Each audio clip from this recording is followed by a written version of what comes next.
Hello, it's me, Jack Wallen, and I have something to say. Now first, before I go into what I want to say, I have to give a big thanks to Mike Schaus of Pizzazzle, who built this wall for me. He's amazing. He's a dear friend of mine, and he does a wonderful work. He runs an event company, Pizzazzle. If you need an event company, reach out to him. Anyway, there we go. Now, cats running. Fun. What do I want to talk about today? AI. Now, I've been going on and on and on and on and on about this on social media for some time now. And I want to talk to you about why you should be afraid of artificial intelligence. Now, first, I want to talk to you about this from the perspective of a creative person.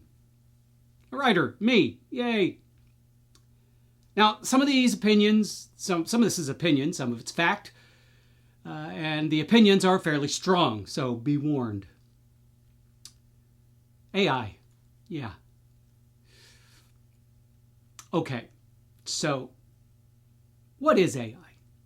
Effectively, AI is a computer program that works on a neural network, and it is fed input, and then it regurgitates output based on the input that it takes. Now, let me give you an example of how this would work. You could take the works of every writer who has ever written anything in the world and feed it in to artificial intelligence and hope that that plane isn't being driven by artificial intelligence, otherwise it might crash and fall. So you feed all of that input into artificial intelligence, okay? And it takes everything and it consumes it and consumes it and consumes it. So now all of a sudden it has all of these sentences and passages and paragraphs and words and all this. Okay, now, so you go to the artificial intelligence and you write it in a prompt and say, I want you to tell me a story about a donkey who's best friend of the rabbit, and the rabbit feels betrayed because the donkey goes to a party with an otter. Now, the artificial intelligence has been given all of this input from all of these writers, and it can take a sentence from Stephen King, a passage from Clive Barker, and some words from me, or Chuck Wendig, or any other writer at once, and then starts to cobble together a story. Now, of course, because it's a computer with a neural network, it can do this really, really fast. But here's the thing. It's theft. Plain and simple. It is theft. None of those writers, including myself, has ever given any company doing AI permission to use our work to train their neural networks, right? But it's not just theft, it's cheating. It's cheating.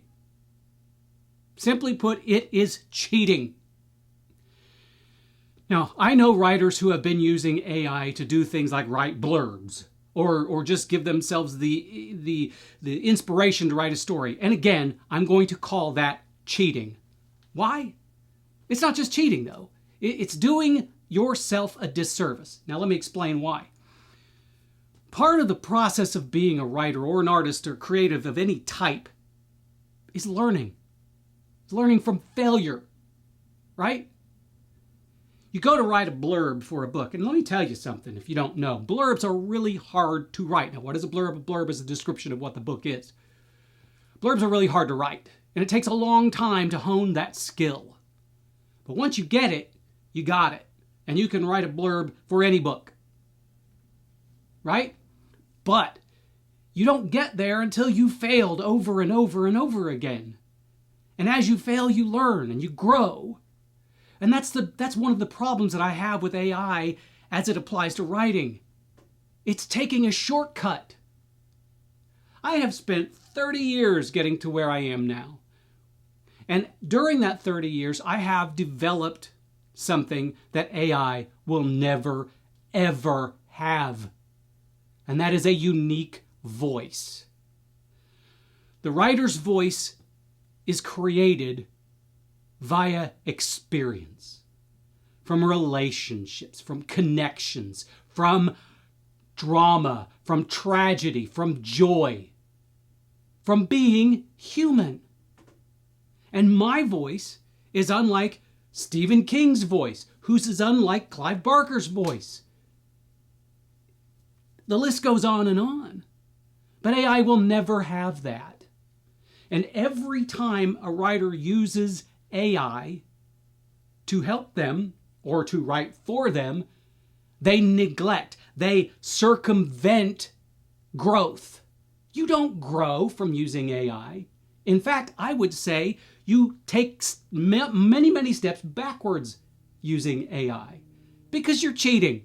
Essentially, you are cheating. You're using AI to overcome the hurdles that most writers or other creative types have to struggle to get over. And when they struggle to get over, they grow. It's as simple as that. Now, I want to take this discussion beyond that of writing and creating, because I want to get to the part where it should scare you. Now, I'm being very serious here. So listen very carefully.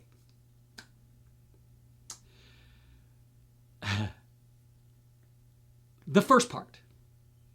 I already know people who have lost their jobs to AI. And these are good people. These are talented, skilled, brilliant people who have lost their jobs to AI. And they may not get those jobs back. Now, here's the thing. If AI continues to grow and spread, there's going to be more and more jobs lost. Now, let's take that to the dystopian future that it could create. What happens if AI proliferates? And then you have AI-powered taxis and AI-powered robots to build things and fix things. And then you have AI lawyers and AI triage nurses.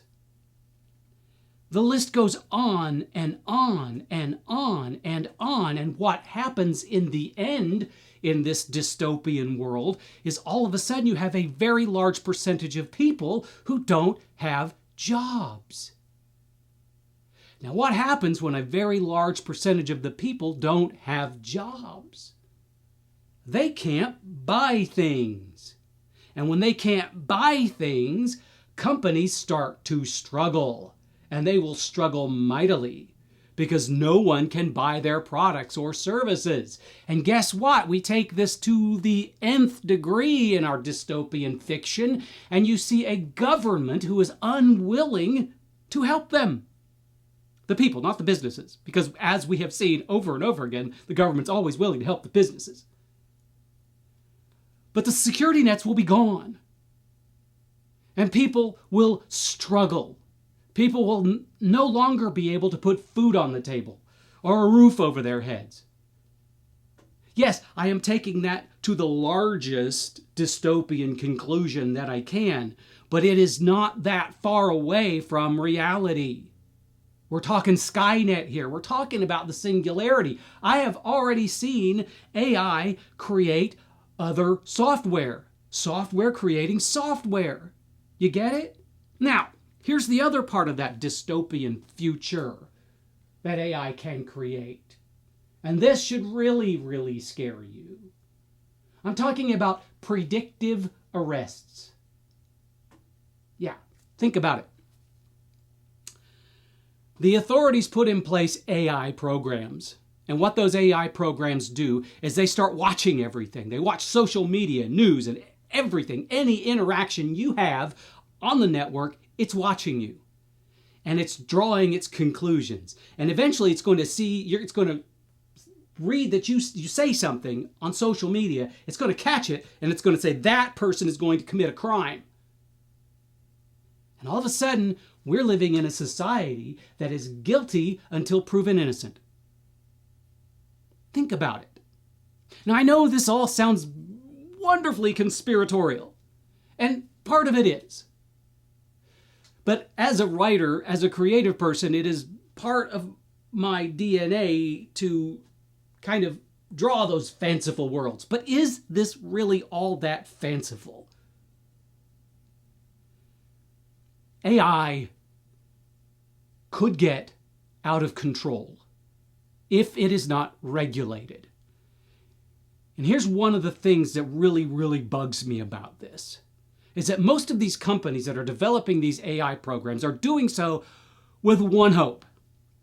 And that hope is that one of the larger companies like Google or Microsoft will buy them.